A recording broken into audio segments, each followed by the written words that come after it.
لاہور سے خاتون پوچھتی ہیں کہ کیا نماز تسبیح باجماعت پڑھی جا سکتی ہے؟ نماز تسبیح کا باجماعت پڑھنا اور اس کی حیثیت کے اوپر تفصیلی حدیث کے حوالے سے بات ہو سکتی ہے۔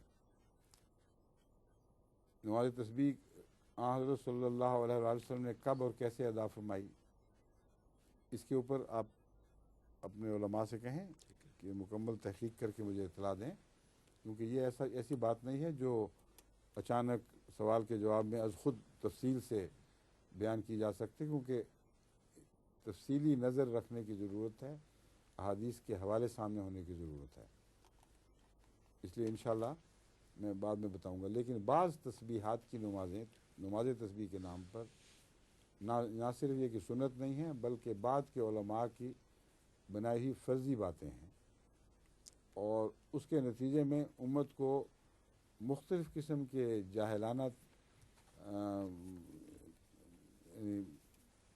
اعمال میں مبتلا کر دیا گیا ہے، یا جس کو سپرسٹیشن کہتے ہیں، ایسی باتیں داخل کی گئی ہیں۔ میں ان کی مثال دیتا ہوں۔ ایک ایسی ہی نماز تسبیح افریقہ کے ایک فرقہ، کیا ہے وہ نام اس کا؟ تیجانی۔ ہاں، تیجانی فرقہ میں ایجاد ہوئی اور رواج پا گئی ہے۔ ان کا یہ قول ہے کہ یہ نماز پڑھنا ایک رات میں، جس کو وہ نماز تسبیح کہتے ہیں، اس بات سے زیادہ افضل ہے کہ 1000 مرتبہ قرآن کریم پڑھا جائے۔